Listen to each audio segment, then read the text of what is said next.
Hello and welcome to another webinar here from the studio in Nuremberg, Germany. You will now learn how the configuration for the operation of LPITs with SIPROTEC will work. And my name is Michaela Mönikes. I will guide you through this webinar, and therefore let's start with a short glimpse into the agenda. What can you expect from us in this webinar? We will start with an overview into LPITs, so low power instrument transformers, into SIPROTEC and the related application node. You will see how to configure LPITs in SIPROTEC 5, and you will get to know the necessary protection settings. And last but not least, we will share some useful tips and tricks with you. We like to have it as useful as possible for you, and therefore we want to add some interaction, not only the experts presenting here from the studio, but we want to get you into the discussion. And that's why we have this questions field. Everything that you type in there, I will read aloud at the end of the presentation and place your questions to the experts after they presented what they want to present to you. And during the presentation, you also see the chat functionality. And my dear colleague, Andreas Stamkauskas, is there, and he will try to answer your questions when a short answer will be sufficient.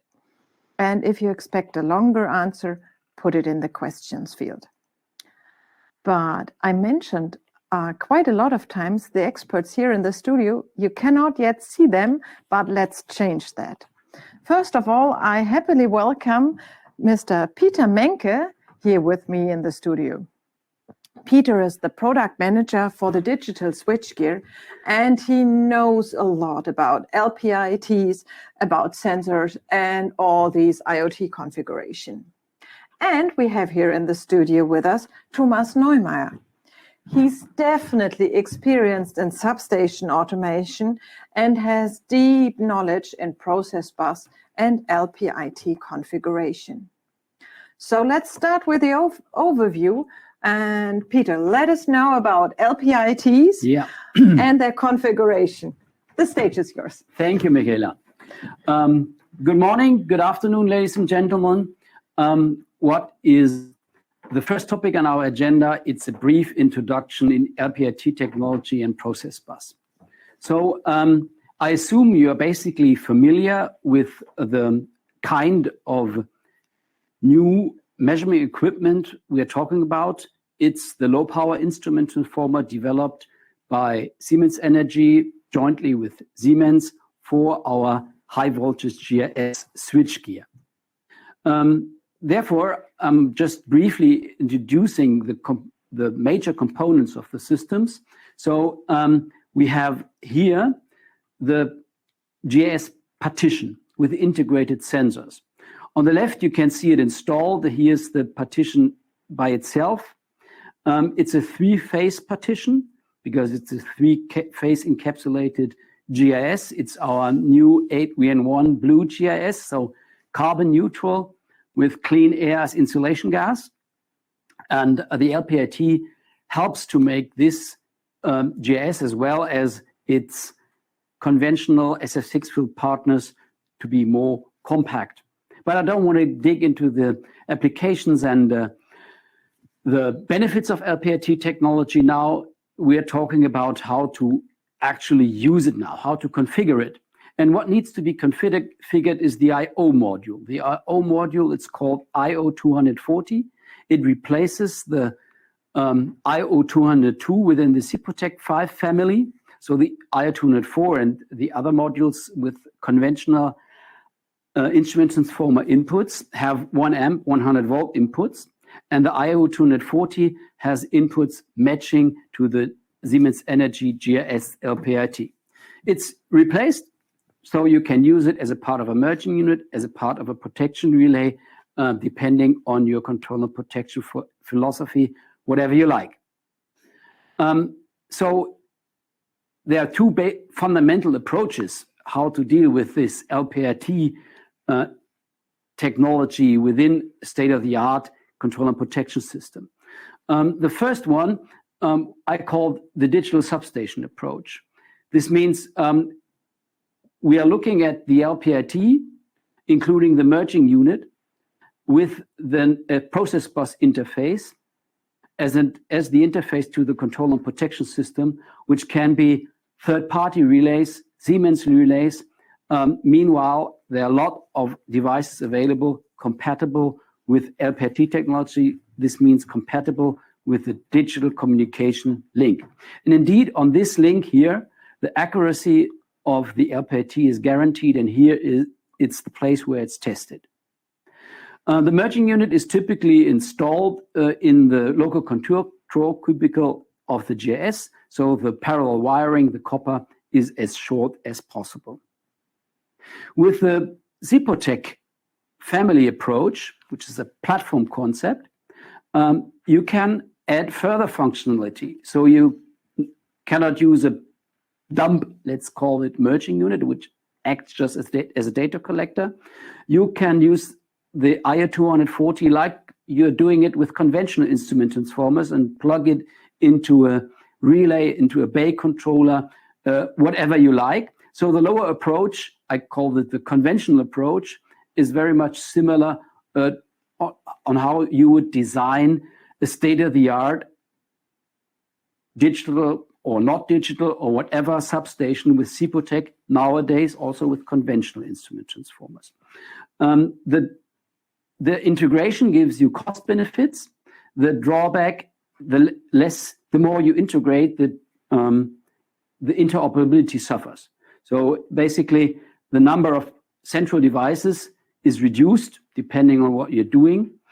And because this approach, of course, is only feasible based on the SIPROTEC platform and the central units, you can do it if you in a consequent way, and then you have basically only the busbar protection in your relay house. Yeah, this was just some short words on LPIT technology and the Siemens GIS. Now I would like to hand over to Thomas, who is digging more deep into process bus and SIPROTEC 5. So thanks, Peter, for providing an info on the primary equipment. It's a pleasure for me to have the opportunity now to present in this webinar our secondary products and concepts for process bus with LPITs. This slide, which you see at the moment, shows the logical structure of a process bus system. Such kind of system is segmented in 3 logical levels. As you can see, I will start now with the 3 levels from the bottom up. So on the bottom, you see the process level, which contains the merging units. They are connected to the instrument transformer or conventional or LPITs, and to the binary outputs and inputs of the switchgear. All signals are digitalized in the merging units and exchanged as per 6150 standard via process bus with a field level. Binary outputs and inputs are exchanged as goose telegrams between both levels. Measurements are exchanged as so-called sampled measurement value telegrams. The field level, which is in the middle of this, the middle layer of this slide, is composed of the protection IDs and bay controllers. Process information, goose and sample measurement value telegrams, they are receiving through the process bus. Zip and switching commands are sent as goose from the field level to the merging units. Last but not least, the level on the top, the station level. This is consisting of the well-known automation devices like HMI for local control of the substation and other substation automation equipment might be for connection to the control center and so on as well known. Between field level and station level, the communication is implemented on the station bus with a well-established 6150-8-1 MMS protocol. To say it short, resumed, the main difference to a conventional substation without process bus is the digitalization of the process signals in the merging units installed close to the primary equipment, for example, in the LCC cubicles, as mentioned by Peter before, and their digital exchange via the process bus. Before, the signals had been hardwired to the processing devices via copper, and now they are interfaced digital via fiber optic cables. So this was the first concept how a substation can be built up, erected based on LPITs. Now, as already mentioned by Peter, a second basic concept, which you see on this slide. LPITs do not always have to be interfaced to a merging unit. They can also be directly connected to a protection ID.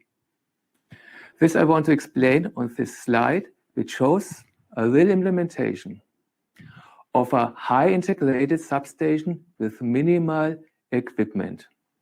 See, for example, on the right top corner, this transformer bay, here designated as T1 NE1. The overcurrent protection ID is straight interfaced to a LPIT. This ID has in the system two main functions: overcurrent protection directly with the LPIT signals and digitalization of the LPIT signals. Means this device is parallel acting as a merging unit. Same concept is implemented for two other bays. In the middle, you see T2, NE2 bay, and it's also a transformer bay, and the line bay, LE1. Here also these IDs are combined with merging unit functions, and they are providing their measurements as sample measurement values to the bus protection ID. This principle, which can be flexibly realized with SIPROTEC 5 series, allows to reduce the number of devices that are required to implement a protection system. The disadvantage, however, is that the clear logical structure of separation into different layers is not given anymore. So we don't have anymore the pure digitalization in the process level and the smart processing functions in the feed level anymore.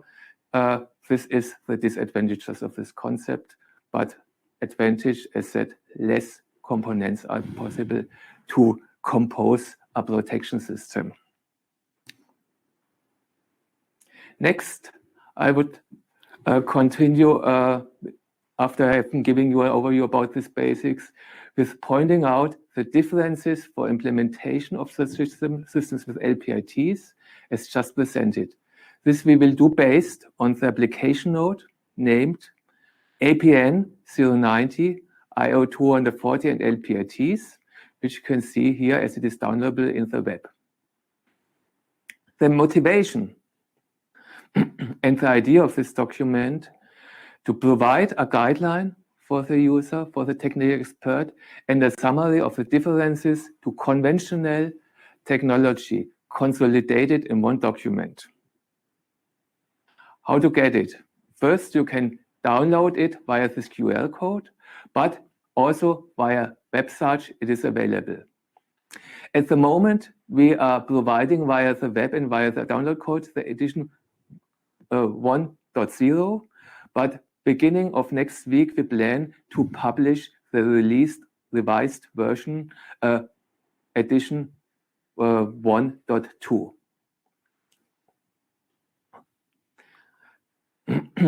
The table of contents of this APN, which you see on this slide, shall give you an idea about the structure of this document, which we also follow in this webinar. First, we will explain the primary part in its configuration in SIPROTEC 5 IO240 interface module. This will be presented mainly by Peter. Then we present the most important aspects that have to be considered in the protection settings of the SIPROTEC 5 when LPITs are used.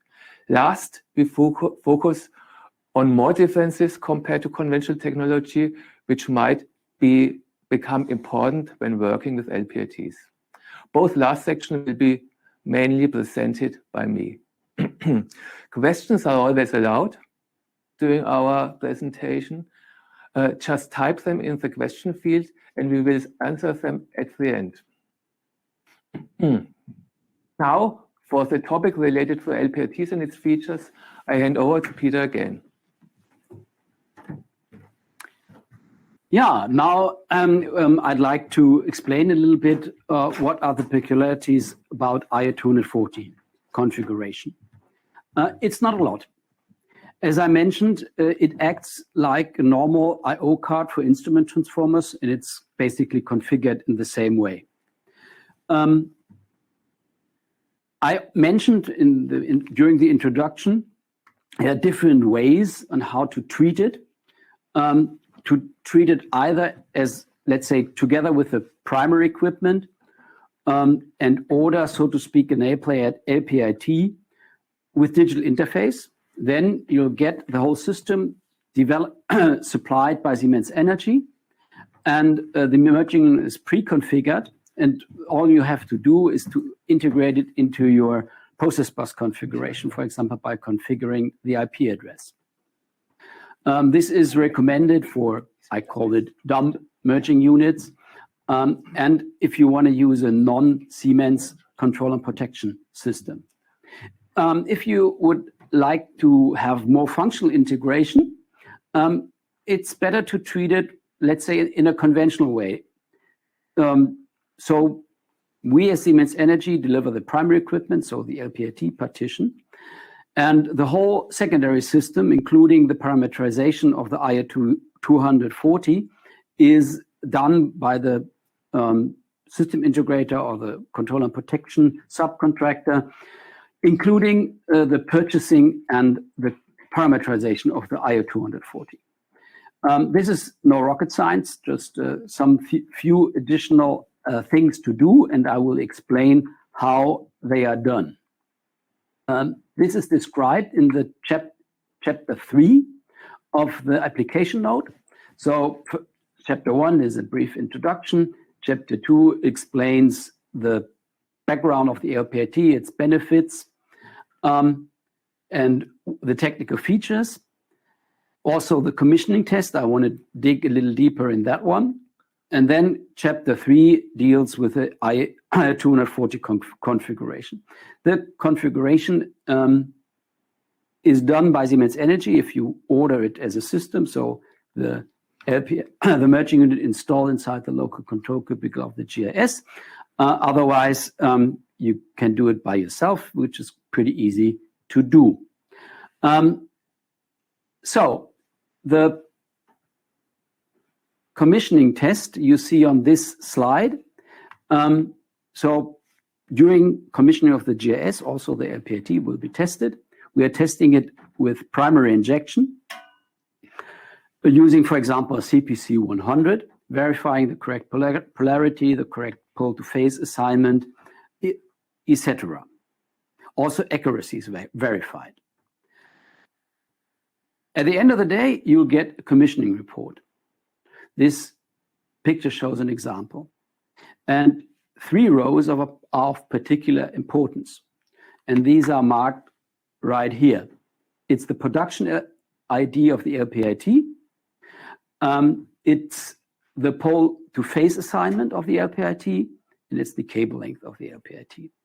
Because these are the things you have to enter into Dixie. And as you see, it's not really complicated. You take the report, you read what's written there, and you enter it.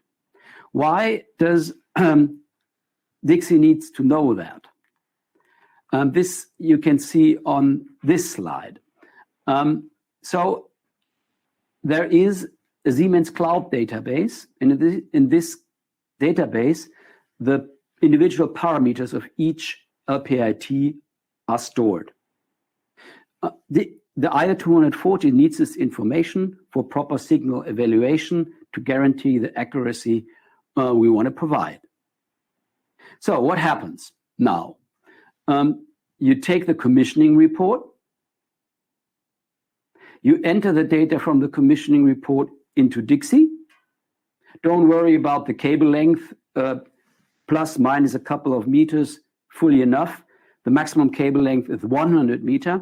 So whether you enter 5 or 100, that's a difference. But whether you enter 5 or 7, this is no difference. And here, the production ID is entered. With the help of the production ID, Dixie gets the correct parameters from the cloud and then downloads it to the IO240. And the IO240 is in operation. Let's have a look how this is working in practice. Thomas, please help me. Because it's my PC for this demo. So, yeah. So here we see the Dixie configuration tool, and I'm now doing exactly this, what I've explained on the slide. So we look at the merging unit. It's right here in our project. We called it 6MU85. That's the number of the device. Webinar. And then under settings and analog units, you find the IO240. So it's all the same as you are used to. It's just the type designation of the IO module, which is now different. And when I double click on it,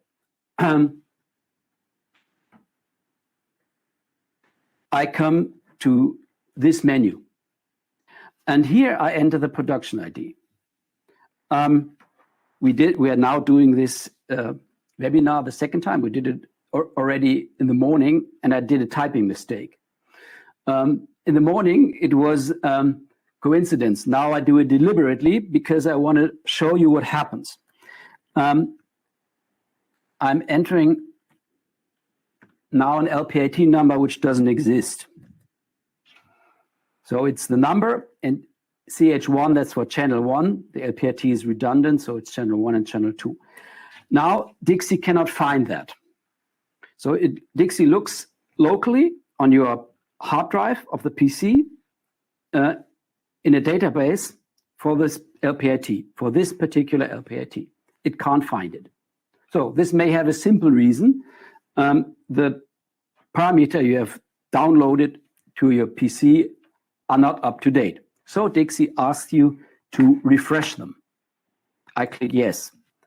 Now comes the final error message, which makes clear that I did a typing mistake. It cannot find it in the database, which is the most recent one, which was downloaded from the cloud right now when I just entered this LPIT number. So let's try it with a correct one.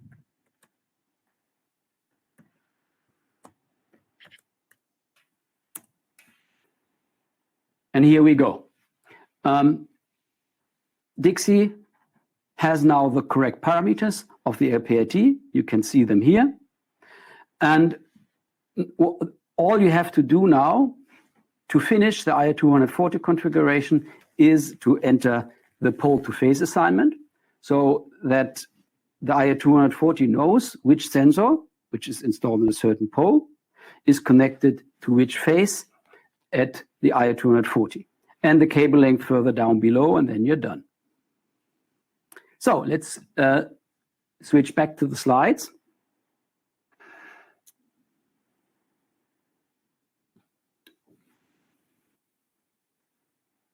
One thing you have to do is for every measuring point, no matter whether it's an LPIT one or a conventional one, is of course the measuring point routing. Here on this slide, you see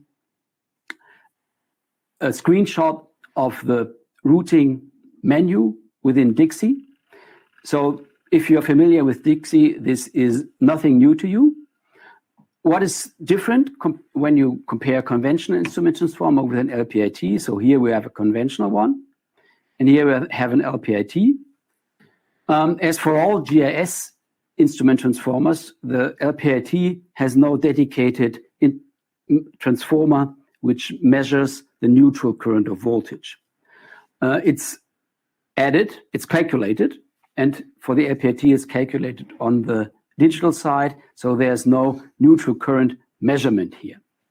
The second thing, which is special, is here you have two measuring points or sets of measuring points for the current. One is called PT for protection, and the other one is MS for measuring. So the LPIT behaves as if it would have two cores. Yeah, for the conventional instrument transformers, you would use two cores, one for measuring and one for protection. Here you have a single sensor, but the IR240 has two different resolutions for this sensor. And for the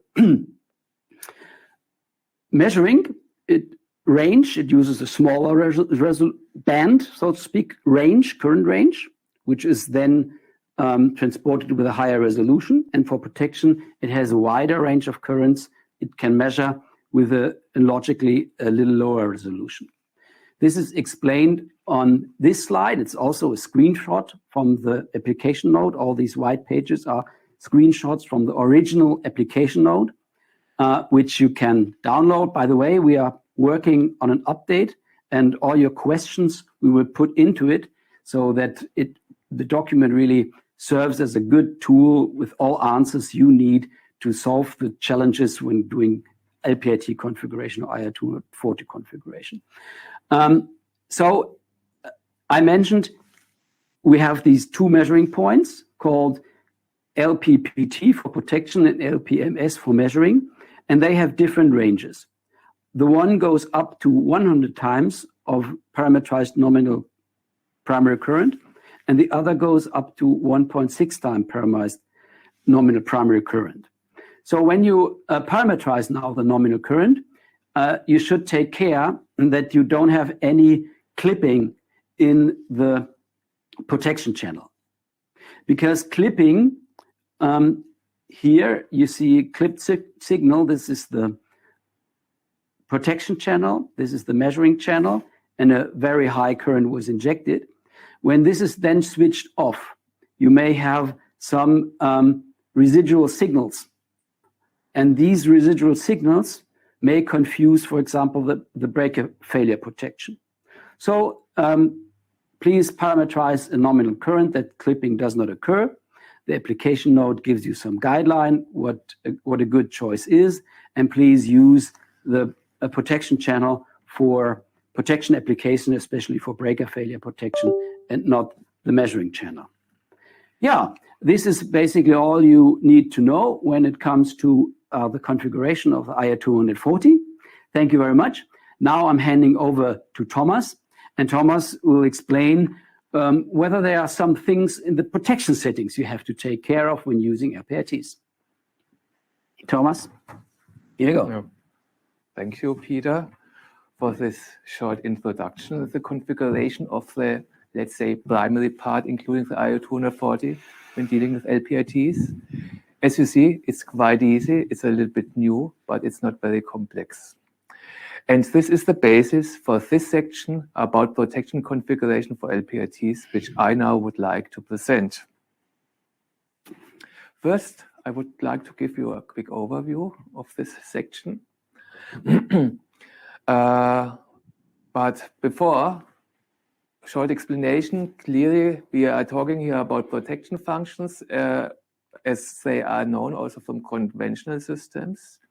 And our target at Siemens is infrastructure energy automation was to have the same quality and reliability in protection functions as known from conventional systems. So Siemens has test department, has the SIPROTEC 5 IDs in combination with this new merging units interfacing LPITs exhaustively tested. The test results, which are the basis of the sections, also apply to the configurations in which the LPIT is connected directly to the protection IDs. Direct connection means refer to the high integrated substation solution or protection systems that I have presented with the protection IDs having merging unit functions in parallel in the beginning.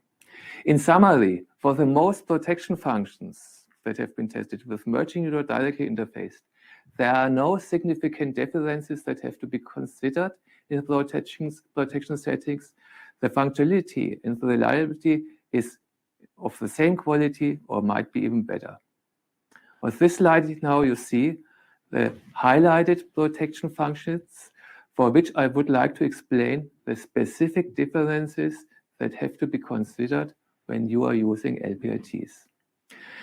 There are included the ANSI 50 breaker failure protection, the overvoltage protection I would like to present in combination with autoreclosure, and all the differential protection functions. Other protection functions like distance protection, alpha protection, etc., I do not want to highlight explicitly. There are no significant differences that need to be considered compared to conventional systems. Before we start, a short overview on the technical LPIT data that need to be considered generally in the protection settings in the ID when I work with LPITs. This I would like to show with this table. This table is an excerpt from the application note, and it contains the technical data as provided by Siemens Energy, by my colleague Peter Benke and his team for the LPIT portfolio. Most important of this table are the rated primary current and the rated maximum continuous terminal current, which describe the limits in which the accuracy class 0.2 is fulfilled. And this is shown for all, in this table, for all applicable LPITs at the moment from Siemens Energy. Same applies for the nominal current configured in Dixie 5 settings. This must be within this range based on this table. The protection accuracy class is fulfilled between the maximum continuous terminal current and the rated short terminal terminal current. The accuracy class for the transient performance 2 TPM, as specified in the IEC 6150-869-13 standard applicable for LPIT, is equivalent to the conventional TP set, but with a maximum instantaneous peak error of only 2% instead of 10% applicable for conventional current transformers.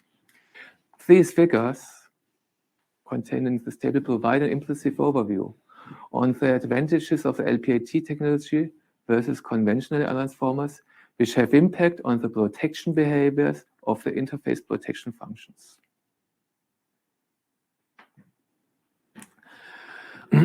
First topic, which I would like to explain explicitly, is the clipping characteristic, even though it's already mentioned by Peter, which we have in our IO240, and its impact on the breaker failure protection.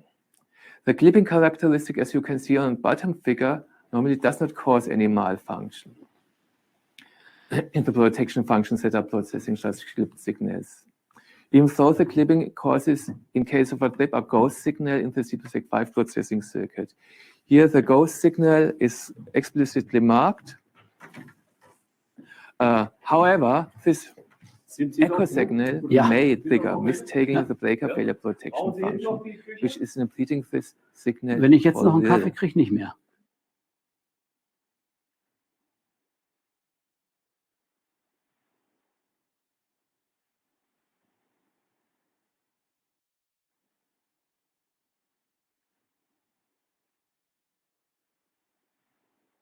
All technical problem in the background with parallel microphones. Now it's solved. Okay, so to avoid such a clipping scenario, I would want to highlight explicitly once more.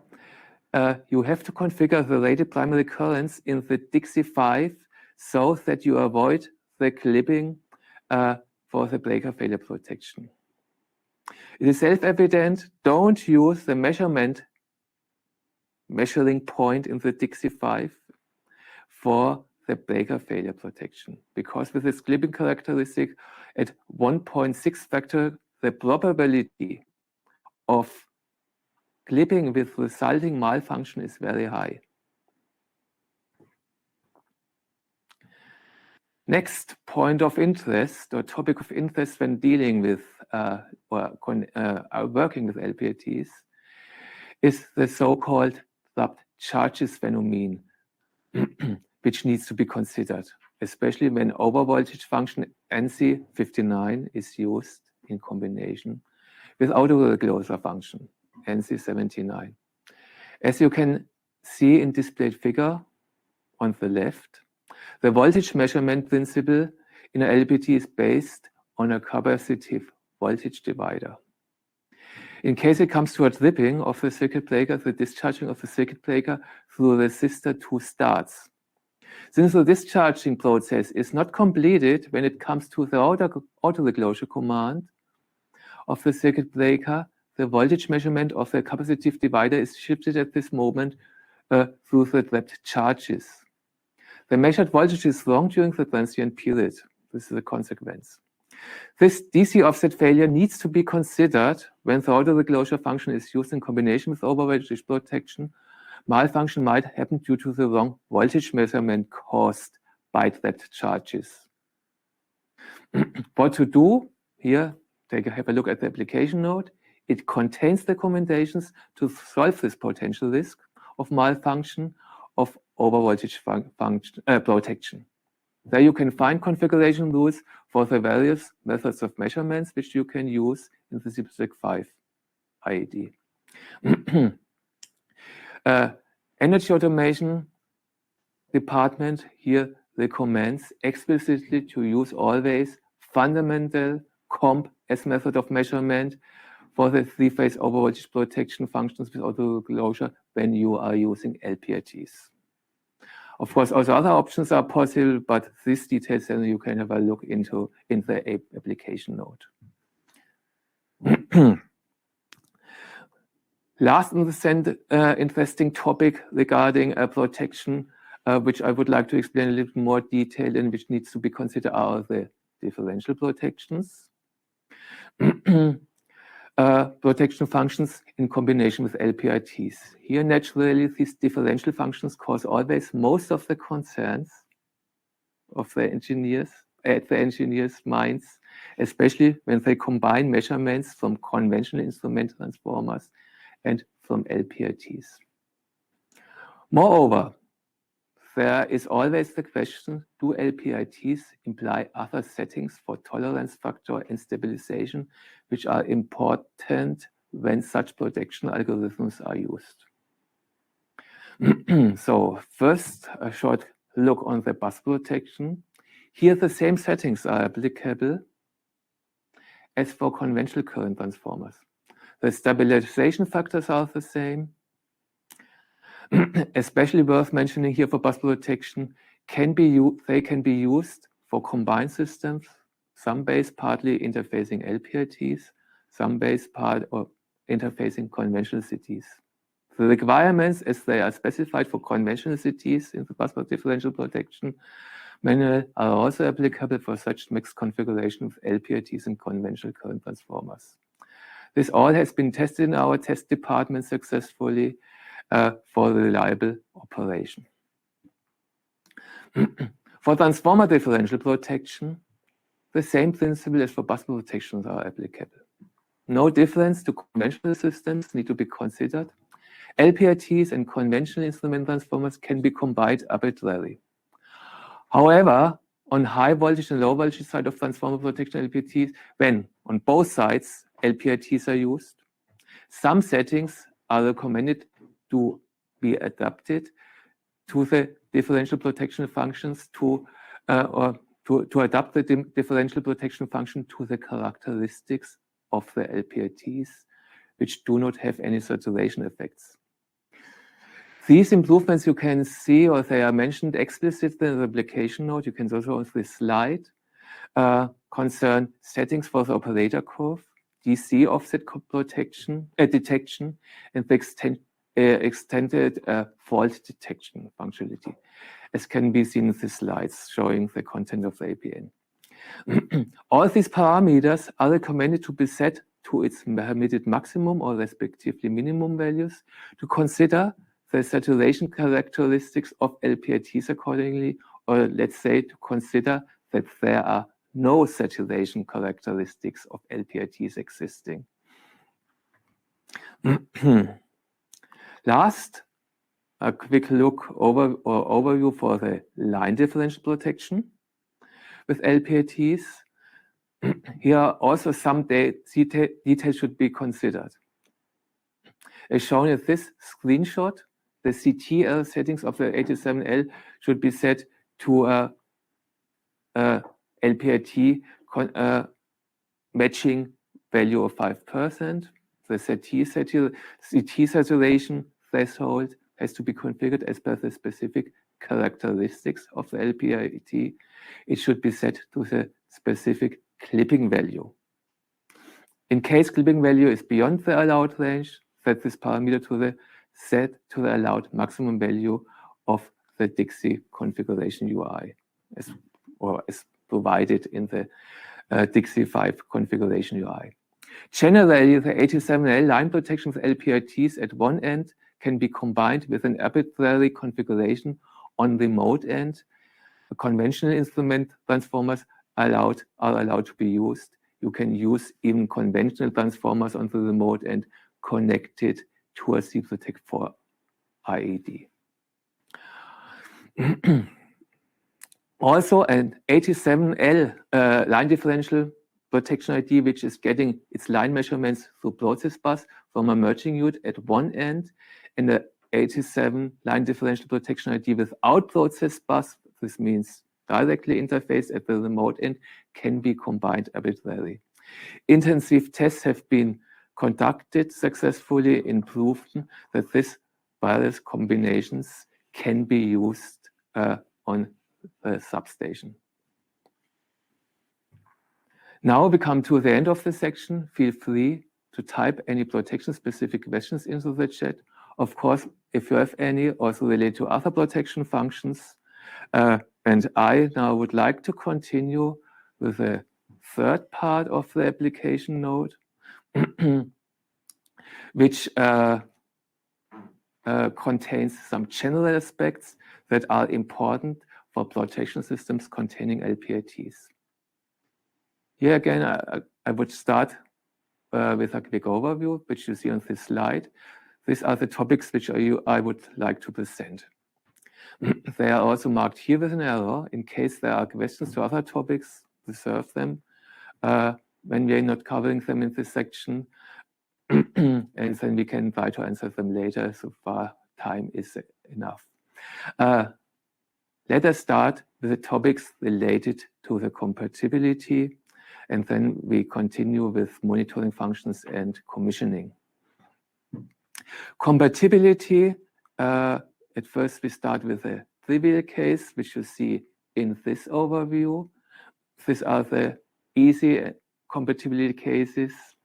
This is just combining SIPROTEC 5 devices with SIPROTEC 5 merging units with Siemens Energy and LPITs. This all can be interfaced without any problems for certain. This also applies for other, not only protection IDs, but also for SIPROTEC 5 bay controllers or fault recorders and so on. For these combinations, the components have been developed and same tests have been executed with the same quality standards as for SIPROTEC 5 devices interfaced with conventional instrument transformers. On this page, you see the more critical cases. For the combination of SIPROTEC 5 merging units with an ID from other supplier, or respectively for the combination of a SIPROTEC 5 ID with a merging unit of a third-party supplier, the compatibility needs to be considered.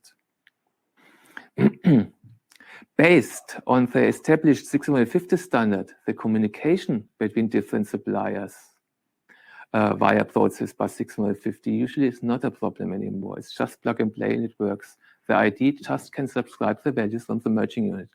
However, for such combination, the protection functionality might not be granted and has to be reflected or examined in more deeper detail. To explain the technical background, I switch again to the application node. On this page, or in this figure of this slide, you can see a comparison of a SIPROTEC 5 merging unit with a characteristic of merging units of two different third-party suppliers. In both figures, the orange line displays the measurement of a current 5 Hz square wave signal created by a SIPROTEC 5 merging unit, and the green line represents the measurement of the same primary signal of the third-party merging unit. And these differences, which you can see in the lines or in the curves, are caused by the different technologies and signal processing methods which are implemented by the various manufacturers. SIPROTEC 5 IDs subscribing measurements from merging units are developed and tested accurately for the specific characteristics of the SIPROTEC 5 merging units. Using merging units from other suppliers might lead to not correct protection functions caused by the different signal characteristic. This applies especially in transient conditions on a substation. Now, how to solve it? With SIPROTEC 5, there exist two options to solve this compatibility challenge. For achieving compatibility of process bus components, the standard 6150 edition 2.1 has been introduced. This new standard defines these admissible deviations that you have seen in the picture before or in the slide before by defining additional parameters. This means both merging units in combination with a specific LPIT and IEDs must fulfill the standard. Then it can work as this compatibility challenge is solved. SIPROTEC 5 merging units and protection IDs are certified by KEMA for this IEC 61859-9-2 standard in edition 2.1. And here, Siemens Energy Automation was the first in the world who achieved the certification at the KEMA Institute. So when the third party merging with the third party IED fulfills the edition 2.1, it can be combined with the SIPROTEC 5 equipment. The second option is to execute, if this is not given, this edition 2.1 compatibility or implementation of both partners. The second option is to execute compatibility tests for the protection ID from other supplier in combination with the merging unit. Here, Energy Automation considers these tests as mandatory if one or both components do not comply to this edition 2.1. The tests have to verify that the protection function is guaranteed in all operating conditions of the substations.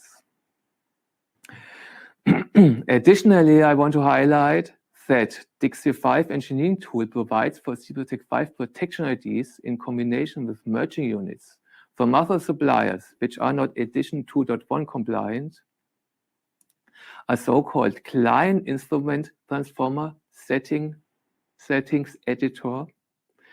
And this editor allows to add manually the missing parameters of edition 2.1 in Dixie 5 configuration so that the SIPROTEC 5 IDs can process the signal characteristics, this individual from the third-party merging units of the correctly in all these operational conditions. This means we are able adding additional functionality in Dixie 5, SIPROTEC 5 to have a similar behavior, the same behavior as with edition 2.1, having implemented with a third party, implemented in third-party merging unit. Next topic I would like to highlight is the difference, what is different in protection system with LPITs and which needs a special consideration is the measuring circuit supervision functions. These functions are essential to provide protection systems with a defined behavior in case of problems in the measuring circuit of an LPIT. Here the APN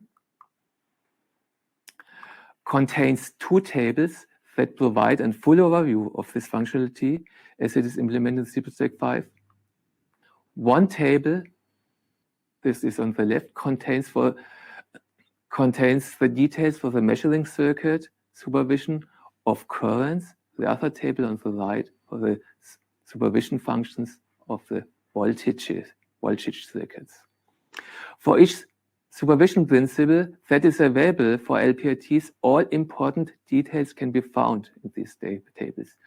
When the LPIT is connected to a merging unit and the protection ID is receiving measurements via process bus, there are recommendations included where to activate this function in the merging unit itself or in the subscribing protection ID. As an example, let us go through the second line of the table with the functions of the, which is highlighted by a blue square, containing the function supervision balance current. In the second column, this informs that this function can be configured directly in the device to which the LPIT is connected. The third column informs if this function is also available in a subscribing device when measurements are subscribed from a process bus. The next two columns give information regarding detection of broken wire and whether it can be used for IO240, because not all supervision functions are applicable for IO240, or let's say LPITs, some they are only available for conventional instrument transformers. In the consequence column, you see the important details provided. Here, reaction time and impact on the stream, on the sample measurement value stream is explained in this case. In the last column, this contains the reference to the manual. So if you want to read more details, you know directly where to look. Based on these details, the protection engineer can take his decision what functionality to be used for the system he is configuring. Especially, I would like to emphasize that the broken wire detection, known from the SIPROTEC 5 conventional instrument transformers connected, refer to the first line in the left table, which will be a very efficient function for detection of failures, is at the moment not implemented for IO240. Such a function is expected with the future releases of the merging unit firmware. And then we will accordingly also incorporate it in the new releases of this application node. Additional to the measuring circuit supervision functions, merging units provide more self-monitoring information, which is important for an operational process bus system or exchanging process data between the feed level and the process level via process bus. The table here on the left gives an overview of this feature. A SIPROTEC 5 merging unit has its self-monitoring functions implemented which are permanently active. In case a failure is detected in the measurement processing, this is indicated by a quality bit array of 10-bit length, which is included in the simple measurement value stream for each measurement. When self-monitoring results are okay, all these bits are set to value 0. By the way, the behaving of this quality bit and the setting, it is as per the 6150 standard and is defined there. The error cases are summarized in this table on the left. Let us also here go through an example. Please refer to the first line, which is also marked by a blue square of the table on the left, which describes the clipping case of a measurement. When the analog-digital converter exceeds the maximum, then the merging unit sets the validity status of this measurement to questionable, means bit pattern 11. See column 2. Additionally, the out-of-range bit is set. See in column 3 the bit pattern. The clipping is individually checked for each measurement channel. Accordingly, the bits indicating clipping are set for each measurement channel separate. In the table on the right, you can see how the subscribing SIPROTEC 5 device, subscribing these values from the process bus, is reacted on a sampled measurement value stream with clipping status. In this case, also highlighted with blue square, this case, the reaction depends on the protection function. Some protection functions are blocking if the subscriber ID identifies a clipping. In parallel, the measurement values are displayed in the display of the device with a larger character to indicate to the operator when he looks on the display that we are here in a clipping situation. The table contained in the application note for measuring circuit supervision and quality bit setting processing reflect the implementation of the actual firmware version. The configuration engineer can use them as a basis for implementation of the protection system. Of course, future implementation with extended functionality regarding quality bits might follow. Then we will apply this in the application note. It will be updated, and for certain, the development departments will guarantee here a backward compatibility regarding the processing of the quality bits. Finally, I would like to come to the last topic of this webinar. It's about commissioning and testing of the secondary equipment.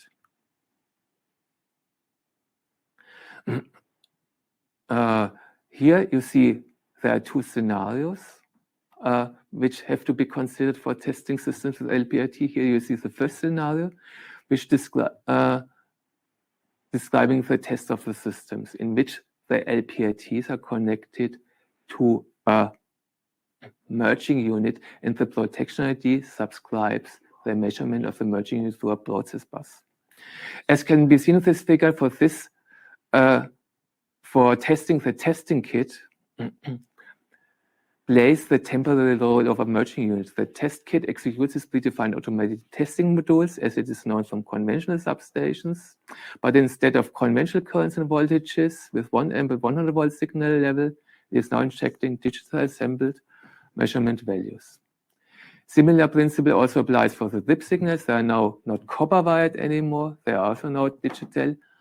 And the test kit, instead of a copper wire signal, now it subscribes the goose signal, the goose dipping signal, and it can calculate the dip time calculate the dip time. In the second scenario, the LPIT is connected directly to the protection ID. In this case, there is no process bus with sample measurement values in between. There are following options possible.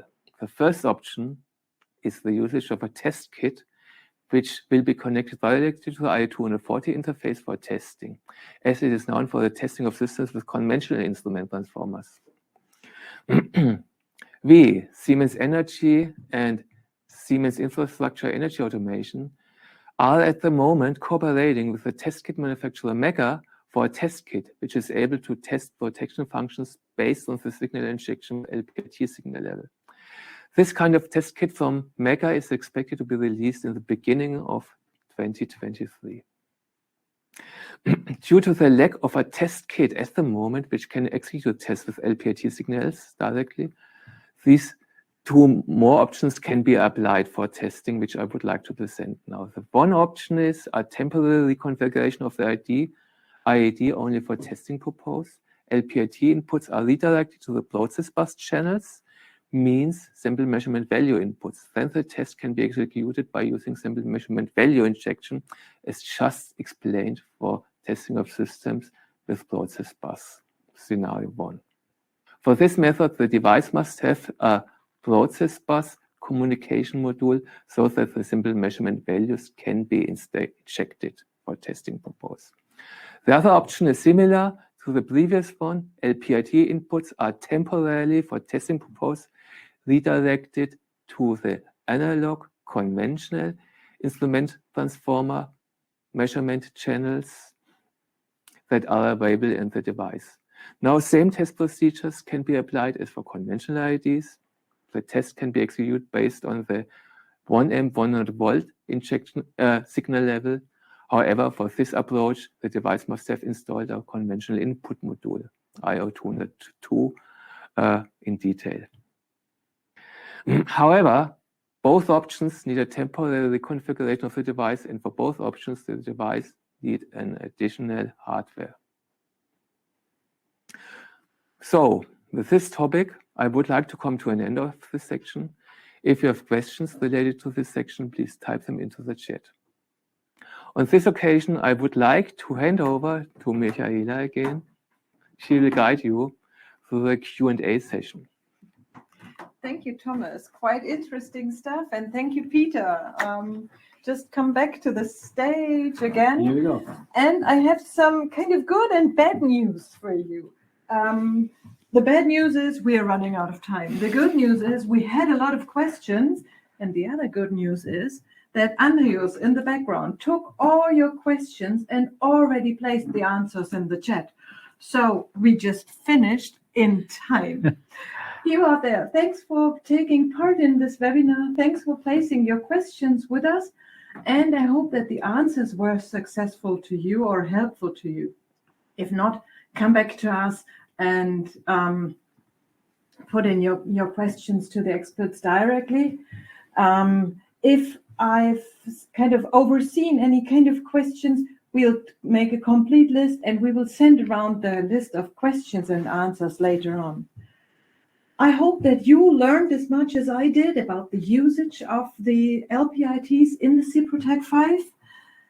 We've seen a lot of configuration steps and we learned it's okay to make faults, that's true, but just learn from ours, take a look into the application note and reduce your chance to make faults in the configuration of the LPITs.